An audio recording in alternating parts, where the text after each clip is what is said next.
parece que no nosso calendário litúrgico, via de regra, nós nos esquecemos dos eventos subsequentes à sua ressurreição.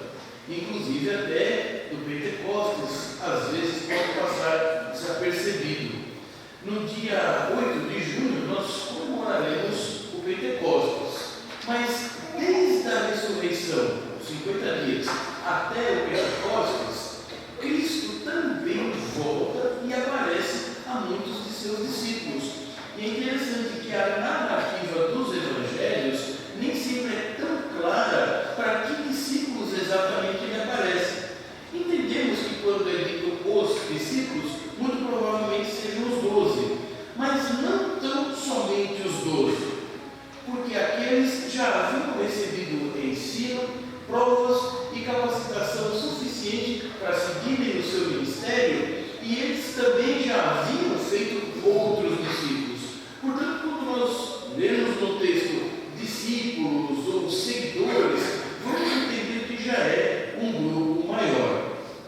E é interessante estas aparições de Cristo, porque o próprio Deus se encarna, vive, tem seu ministério sempre como instrumento, apontando para a sua morte na cruz, que era necessária, e a sua subsequente ressurreição, porque muitos morreram na cruz, e nós mesmos poderíamos morrer, mas nunca nos ressuscitaremos. É impossível isso. Só sentiríamos as dores humanas de morrer na cruz, mas ele sente as humanas, as espirituais, e então se levanta, se ergue dos mortos. Aliás, é por isso que ele nos confere a ressurreição, porque ele pôde fazer de si mesmo. Mas ele não desampara nunca os seus discípulos. Nós também sabemos que ele, em vida humana, ele comentou e preveniu os discípulos: eu vou, mas vos enviarei o Santo Espírito. E é justamente a comemoração do Pentecostes. Mas e nesse período? Por que dessas aparições de Cristo, se ele já havia tido todo o ministério? Se ele já havia vencido a morte, o maior e supremo inimigo do homem, o que mais haveria para fazer? Nós entendemos, à luz de toda a Escritura, que essas aparições visam confirmar o seu ministério, e principalmente é aqui que nós nos identificamos bastante. Como a nossa fé, mesmo conhecedora de tantas verdades, pode, diante de circunstâncias críticas, vir a falhar, vir a diminuir. Ela é dada por Deus, então ela nunca mais pode ser perdida, porque não fomos nós que conseguimos. Mas todos os irmãos vão de convir que há momentos em que estamos mais fortes e há momentos em que duvidamos. Há momentos em que caímos. Talvez o maior exemplo disso seja, fisicamente falando, até o próprio exemplo de Pedro, né? Querendo ir para o mestre, andou sobre as águas, mas olhando as dificuldades, afundou. Então Cristo veio para, historicamente, para aqueles homens daquela época, mostrar que de fato ele estava cuidando do povo dele o tempo todo, até quando ele não era visto. E que tudo que ele havia feito estava completo de fato para alegria e paz entre os seus discípulos. Então vamos abrir no Evangelho de João, versículos de 26 a 29. Evangelho de João, capítulo 20, versículos de 26 a 29.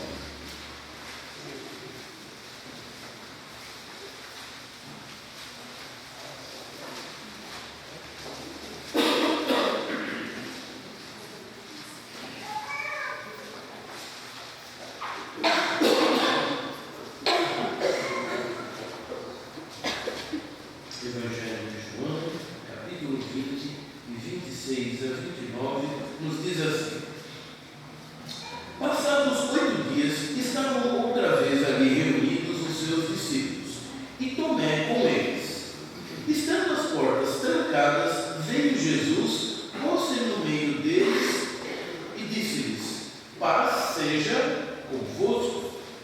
logo disse a Tomé: põe aqui o teu dedo e vê as minhas mãos. Chega também a tua mão e põe-na no meu lado. Não sejas incrédulo, mas crente. Respondeu-lhe Tomé: Senhor meu e Deus meu. Disse-lhe Jesus: por que me viste crer? Bem-aventurados os que não viram e creram. Irmãos, os evangelhos têm como objetivo principal não ser um relato exaustivo de todo e qualquer ato ou palavra de Cristo. Tanto que o próprio Evangelho de João termina dessa forma: se fosse ser escrito aqui tudo quanto Cristo fez, não haveria livros que coubessem. Ou seja, nós temos o relato do que nós precisamos, do que Deus, na sua sabedoria, entendeu que seria importante para sabermos e sabermos para o serviço. Mais ainda, com esse objetivo. Então, não pensemos nos detalhes que não temos. E às vezes é para lá que a nossa mente vai. E nos detalhes que temos, nós às vezes passamos os olhos tão rapidamente como se fosse uma mera informação contextual. Mas tudo que aqui está na palavra tem uma razão de ser. Olha como começa o versículo 26. Passados 8 dias. Bem, o que isso significa? Eu não sei, 6, 12, 15, 10, estando dentro dos 50 dias, não é? Mas por que o evangelista narra especificamente 8 dias? Na nossa cultura isso não tem grande significância. Quando nós falamos uma semana, um mês, um ano, 15 dias, via de regra na nossa compreensão, são apenas datas, são apenas uma quantidade de dias para indicar um período. Mas para o judeu, não. Uma semana é um número bastante significativo. Veja que não é um número mágico, ou que tem algum poder em si mesmo, ou de um significado transcendente. Não, a ideia não é essa. Mas para o judeu, tendo em vista que Deus criou o mundo em uma semana, a ideia de uma semana é quando as coisas se completam. É quando todas as etapas diferenciais, segunda, terça, quarta, quinta, cada um com a sua característica, apontando inclusive para o sábado, acontecem. Então, de domingo a sábado é quando as coisas acontecem. E interessante o que ele diz: passados 8 dias. O que isso quer dizer? Uma etapa inteira havia já se passado. Não há mais nem por que voltar e nem necessidade ou desejo de voltar. Aquela etapa foi de fato vencida. Mas veja, não é o 7º, é o 8º. Uma nova etapa aguarda. Quando um judeu lesse esse relato de passados 8 dias, não é necessariamente uma data para se saber quando aconteceu, mas nas entrelinhas está dito: o que foi feito, está feito, colhemos os resultados e agora começa uma nova etapa. E de fato, Cristo teve o seu ministério, morte e ressurreição, mas antes de toda uma novo lidar com a igreja começasse, ali estava inaugurando uma nova etapa, esta aparição dele. E interessante que passados 8 dias estavam outra vez ali. É interessante, as pessoas estavam talvez desanimadas, estavam não tão certas a respeito do que haveria de acontecer com elas, talvez relembrando as promessas de Cristo e vendo os acontecimentos simplesmente diários acontecerem, dia após dia, o trabalho, a necessidade, a fome, o comer, o deitar, dormir, descansar. Parece que a vida voltando simplesmente ao que era, sem o mestre. E muitos deles, até com certeza, pelos relatos, desanimados de fato. Vamos lembrar, um dos textos mais pregados no culto da ressurreição é justamente algumas mulheres foram até o sepulcro, não é isso? E o que mais nós aprendemos naquele texto não foi o desejo daquelas mulheres irem encontrar com Cristo. Até aí é o nosso desejo também, deve ser. Mas o que elas levavam para o sepulcro? Perfume. Quem leva perfume para o sepulcro? É quem vai lá para conservar o morto. Ou seja, elas queriam encontrar Cristo, mas não cogitavam a lembrar e a viver a esperança de que Ele não estaria lá. Ou seja, se elas fossem ao sepulcro, elas estariam de mãos vazias, talvez só para verificar com os olhos que de fato a coisa aconteceu. Mas a esperança delas é que elas cuidariam do Mestre agora morto. Tanto que elas são apanhadas de grande surpresa. E muitos estavam na mesma situação, porque quando elas voltam trazendo um relato, alguns não acreditam e vão também lá ao sepulcro. Muitos precisam ver. A ideia de testemunhar, de verificar, principalmente quando a fé está fraca. Principalmente quando nos esquecemos das promessas de Cristo, ou elas estão apenas intelectualmente no nosso cérebro. Como se diz, elas não desceram de fato ao coração para se firmarem, instalarem e dirigirem as fontes da vida. Mas seja como for, em alguma coisa esses homens obedeciam. Eles estavam reunidos. Isso nos faz lembrar diretamente do Salmo 133, tão conhecido e tão comentado, não é? Ó, quão bom e agradável é que os irmãos vivam em união. E o que mais se aprende naquele salmo é que a palavra não é reunião, mas é união, mostrando que não basta estarmos juntos congregados, mas a nossa congregação física, da proximidade que cada um está agora do outro, tem base numa outra fundamentação, a união que temos em Deus como o nosso Rei, em Cristo como o nosso Salvador. Então, no Salmo é bom, e aqui permanece, eles estavam reunidos. E no fim do Salmo é dito: ali o Senhor ordena a bênção. Isto é, Deus tem bênção para dar, mas não é em todo lugar. É quando o povo está reunido. O que prova claramente que é impossível sustentar com tantos outros textos mais a ideia de que se pode ser crente fiel, ativo em casa só. É lógico que você deve ser crente ativo em casa, mas porque você vem até a casa de Deus. Aqueles homens puderam ver a Cristo, e Cristo decide aparecer a um grupo reunido. E é assim desde o Antigo Testamento, irmãos. Deus criou o mundo e criou duas pessoas para viverem juntas, em uma família que se tornaria e se multiplicariam, mas viveriam perto, juntos. Na época dos patriarcas, as grandes famílias viviam próximas e entre si, em torno da casa ou da tenda, como fosse, do patriarca.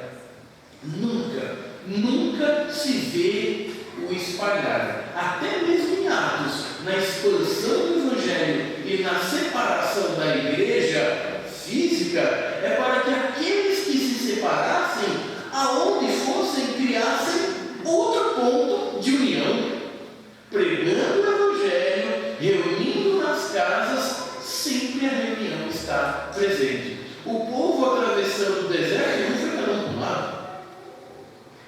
De dia a nuvem e à noite a coluna de fogo, e o povo reunido. E quando chegam em Israel, para conquistar Israel, é para que o povo tivesse um lugar onde ficar junto.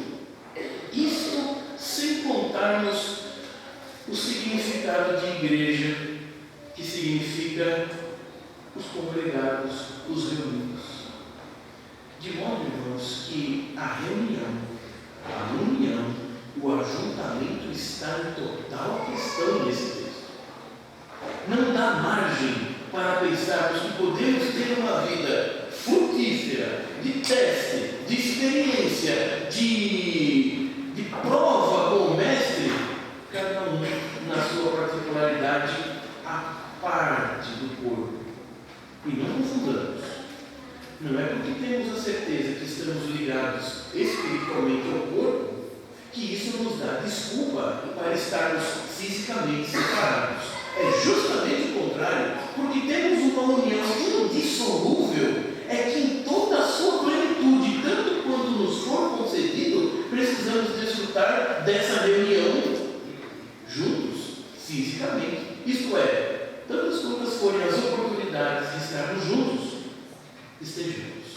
Desperdiçar é dizer: eu não preciso, eu estou numa situação diferente dos meus outros irmãos. Quem quer se congregar, que congregue, mas eu vou administrando a minha agenda como a igreja. Não temos margem para isso. Justamente quando Cristo vai, é que as pessoas entendem que mais do que nunca elas precisam estar unidas, umas relembrando as outras do que o Mestre havia dito, justamente para suprirem as faltas e as dificuldades. Eu não me lembro mais, eu duvido que isso seja. Então o outro diz: não, que é isso? Se o Mestre falou, então é assim. Então era isso que os discípulos falavam, por exemplo, no caminho de Emaús. Eles vinham conversando aquele assunto. Agora eles estão reunidos, e a ideia aqui dessa reunião não era para tomar chá, não era simplesmente para comerem alguma coisa ou ficarem lá conversando, porque o título que é dado a eles não é apenas alguns homens. Vejam, estavam ali reunidos seus discípulos. Então o título discípulo faz pensar que o teor da reunião era justamente o Mestre. Então eles teriam sido chamados de outras coisas, e também tinham pais, maridos, trabalhadores. A questão era Cristo. E quando o povo de Deus está reunido em obediência, veja o que aconteceu. E Tomé com eles. Aqui começa a história que nós conhecemos, né? Não sabemos quantos tinham ali e nem exatamente quem estava ali, a não ser por um nome: Tomé. Obviamente alguma coisa específica vai acontecer, não é? E estando as portas trancadas, veio Jesus e pôs-se no meio deles. É interessante como importante lembrar como Deus se relaciona com o seu povo. Ele nunca está à parte, ele nunca está à margem ou meramente perto. Ele está em meio ao seu povo. Novamente na criação, quando Deus cria o jardim, cria o homem, Eva, é dito que ele fazia uma passagem pelo jardim no fim do dia. Irmãos, é como hoje, ainda com o pecado. Deus é quem sustenta esse mundo. Deus é quem sustenta as leis naturais que Ele mesmo criou. Se Deus deixasse de sustentar por alguns segundos, isso para irmos muito longe, por exemplo, a lei da gravidade, como você sentaria nesse banco? Como você andaria sobre o chão? Se durante alguns segundos Deus deixasse de sustentar a lei natural da química, que o seu corpo precisa absorver oxigênio para sobreviver, como você sobreviveria? A vida não é tão frágil? Pare de respirar e você vai viver, ou não. É Ele que sustenta sempre. Então era assim no jardim. A passagem na viração do dia era um contato ainda mais íntimo do que aquele sustentação que já obtinham. Para saírem do Egito, no deserto, Deus esperou 400 anos para retirar o povo. Por que não esperar chegar na terra prometida, com tudo calmo, tranquilo?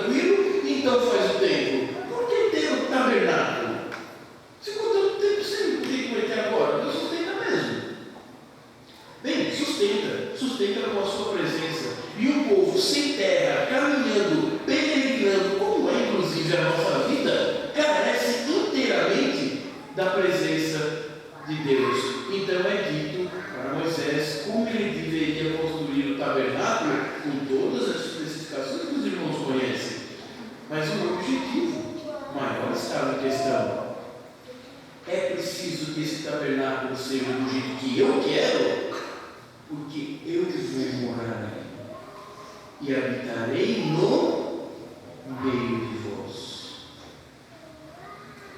Sabe a sua cama? Aquela que estava difícil de levantar hoje? Ontem, na hora de deitar, já não é a sua cama? Por que você fez assim no travesseiro? Que você dobrou bem as cobertas e se ajeitou? E simplesmente não deitou e pronto. Já é a sua cama. Não tem qual é o estranhamento? Porque é o mesmo. Tudo é o mesmo. Por que você, diz até brincando, mas por que você se aninhou, mais agora no friozinho? Porque você vai ficar lá umas boas horas. Passa tão rápido, né? Mas é um bom tempo que a gente fica. Então você se prepara. Acomodações para você. Então veja, se para simplesmente dormir na sua própria cama você prepara acomodações, imagine Deus indo habitar no meio do seu povo, quantas determinações haveria de acontecer? No tabernáculo e no templo, e agora a mesma coisa, veio no meio deles. Deus não está distante do seu povo, Deus não está à parte, Deus não está desinteressado, pelo contrário, sabendo que o homem precisa, é Ele que vai. Os irmãos em algum lugar dos evangelhos já viram alguém saindo pelas ruas procurando Cristo? Já viram alguém se lembrando? Ele disse que ressuscitaria, e agora, cadê ele? Vamos às praças, vamos onde ele pregava, vamos onde ele fez milagre, quem sabe ele não volta, vamos de novo no sepulcro, ou então, vamos lá no Gólgota, quem sabe ele não voltou ao lugar da sua classificação. Os irmãos têm algum relato assim? Nenhum. Quando muito, em obediência às pessoas como aqui se reunindo. Então é Deus que vai. Você não vai naturalmente a Ele. Quando muito você se lembra da obediência. Mas é na reunião, é na obediência que ali Deus age. E é interessante que Ele chega no meio deles e diz: olá, o que você está fazendo? Não é isso? Quanto tempo? Acharam que eu não vinha, não é? Irmãos, talvez um engraçadinho de nós fizesse isso. Quando Cristo chega, o que Ele diz?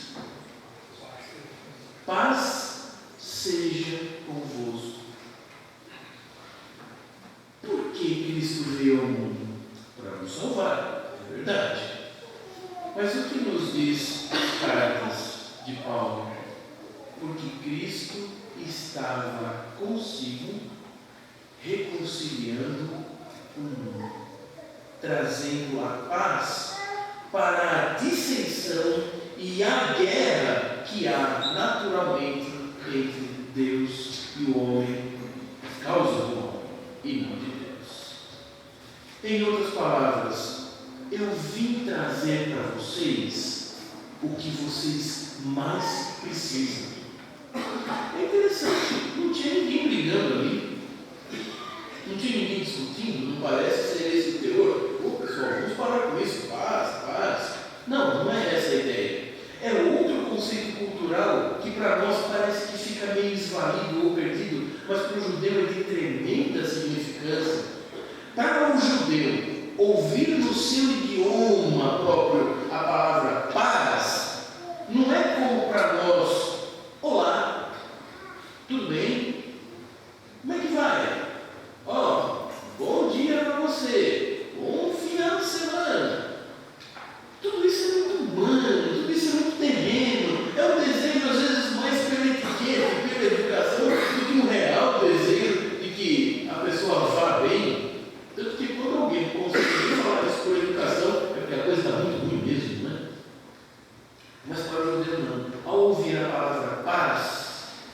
significa o contexto que Deus dá para que o homem possa, com tranquilidade, o servir.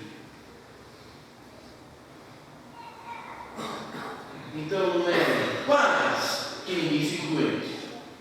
Paz seja convosco. Agora não vou ter mais aflição. Paz seja convosco. Todos os meus problemas vão se resolver a partir daqui. Eu não tenho mais nenhuma ansiedade para ter. Não é nada disso. Ele vem trazer o contexto pleno para que você possa servi-lo e inclusive sentir paz em meio a todas essas dificuldades. Porque agora, já nos próximos momentos, que já acontecia de alguma forma, mas só aumentaria, o que a igreja sofreria? A perseguição. Então Cristo está brincando com o seu povo? Paz seja convosco. Só que o Pai Celeste vai permitir perseguição. Pois é, que coisa é essa? O Senhor tem que desejar paz, então impeça a perseguição, horas. O Senhor tem que desejar paz, então não deixe para ficar doente. O Senhor deseja paz, então que não lhe falte comida, filho, roupa, dinheiro ou qualquer coisa. Certamente Cristo está falando de uma paz muito superior do que a circunstancial. Que vejam, detalhes, não é? Eles estavam reunidos de portas fechadas. O que diz aí? Trancadas. Qual é a diferença? Uma porta meramente fechada, ela pode ser aberta. Mas uma porta trancada é para que não seja aberta. Talvez os discípulos já temendo alguma represália por sua própria reunião. A ideia é que houvesse segurança. É verdade, mas isso não impediu Cristo de entrar. Nós nos cercamos com os nossos dispositivos, mas quando Cristo quer entrar, nenhuma barreira há. E Ele entra para nos dar paz. O que aqueles discípulos enfrentariam na sequência, do ponto de vista humano, seria qualquer coisa menos paz. E é isso que Ele nos vem dar hoje. E então, logo disse a Tomé, a coisa era com Tomé mesmo, não é? Põe aqui o dedo e vê as minhas mãos, chega também a tua mão e põe-na do meu lado, não sejas incrédulo, mas crente. Quantos tinham? Não sabemos. Quem eram? Também não sabemos. Mas alguém viu? Todos viram? Não sabemos. Mas alguém tocou as feridas de Cristo? Não sabemos. O texto diz em si nem que não. Ele só está afirmando que Tomé fez. Mas, irmãos, por que especificamente tocar o Mestre? Se ver as marcas, as feridas já seria suficiente. Aliás, não tinha nem tecnologia para fazer maquiagem como nós temos hoje. Então, aquilo era o que era mesmo. Um buraco aqui do lado. Basta o olho, talvez, quantos de nós olhando diríamos? Mas ele pede para que Tomé ponha o dedo. Irmãos, isso é muito significativo. Se você tem uma coisa interessante na mão, aí a pessoa fala assim, posso ver? Aí os mais engraçadinhos dizem, pode. Aí que me dá? Não. Você falou que queria, nem sentar aí. Aí tem gente que fala, tá, mas eu quero ver com a mão. O que significa isso? Ah, você vai manipular, você vai colocar no ângulo, você vai sentir a textura da coisa. Depois eu deixo que eu não pegar. Aí você pode avaliar o que é. Deus se encarna, vive entre nós, curou a distância, fez pessoas reviverem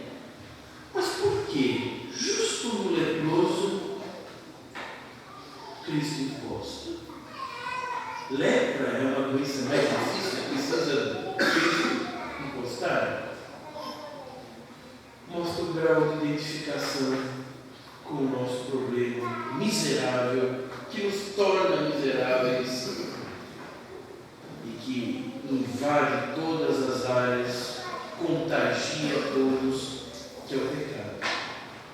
Todos que tocam no leproso pegam a lepra. Cristo toca, não só não pega, como ainda cura. Agora era o contrário. Agora o seu discípulo precisaria se identificar com as suas feridas, com as marcas e o resultado de tudo quanto ele tinha feito por ele próprio, Tomé. Ele precisou tocar, não para que viesse a crer, nós já vamos ver isso, mas ele precisou tocar para sentir e se identificar mais plenamente com o Mestre. Se Deus não está distante, Cristo vem estar no meio de nós, Ele quer que nós o toquemos. Agora já não mais fisicamente, mas vejam o grau de intimidade que Deus quer com você. Veja o grau de provas que Ele está te dando para você crer na proximidade, cuidado e amor e doação. É como se Ele dissesse: Tomé, você sabe por que dessas feridas que você está tocando? Você aprendeu de mim, mas você lembra por quê? É porque eu te amei. É a mesma coisa que Ele diz para nós essa manhã. É porque Ele nos ama. Então, Tomé toca. E o que ele diz na sequência? Respondeu-lhe Tomé: agora eu creio. Entendi. Mestre, deve ter doído muito, não é? Está sarando já. Bem, Cristo não entrou para dizer olá. Ele veio trazer paz. Então o seu discípulo também não teve um discurso meramente humano. O que ele diz? Senhor meu, Deus meu. Tem algum verbo nessa frase? Tem alguma ação aí? Não.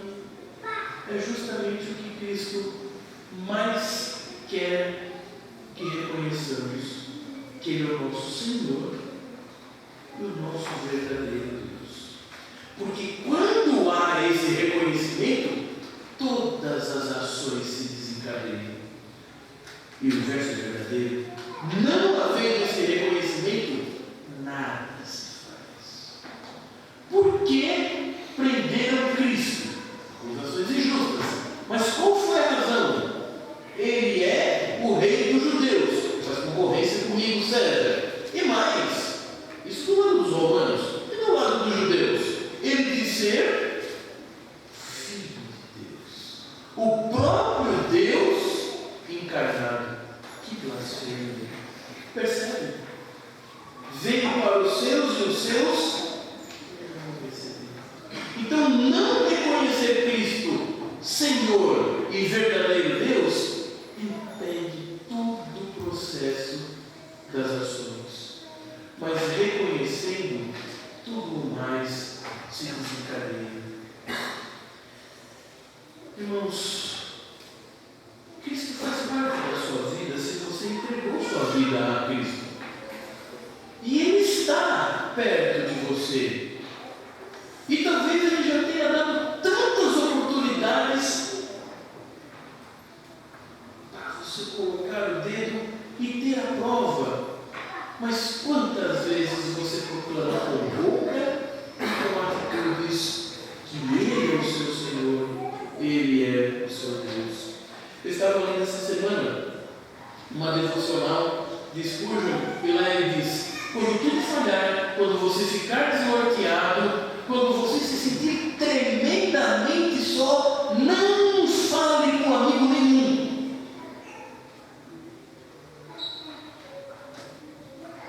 Fale com Deus.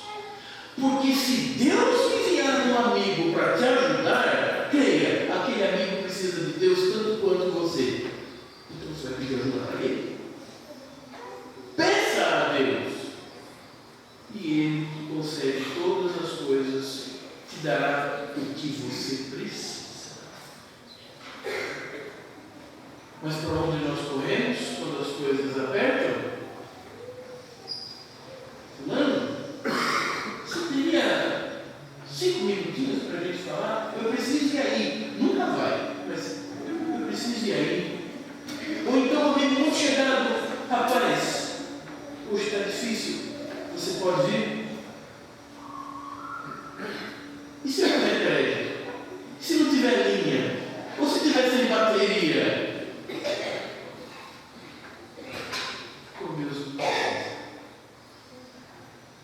Basta você falar com ele, a linha está sempre aberta, porque ele veio ter nós desejando paz. E para finalizar, e não ficarmos com nenhum ensino errado, que nós ouvimos lá fora, disse Jesus: porque me viste crer, bem-aventurados os que não viram e creram. Irmãos, não é que a partir dali Tomé passou a crer como Cristo sendo Salvador e Senhor, mas é como eu disse, Cristo está dizendo, não é que você não crê nada, é como se ele dissesse: volte a crer, creia de fato, não venha a ser um incrédulo por olhar para as circunstâncias, você já tocou, você já viu. E bem-aventurados aqueles que não fizeram isso, mas assim mesmo creram. Eles ainda não tinham o Espírito, mas já podiam ser transformados. Nós estamos, não depois de 8 de julho de 2014, nós estamos há aproximadamente 2014 anos depois do Pentecostes. Já temos o Espírito conosco.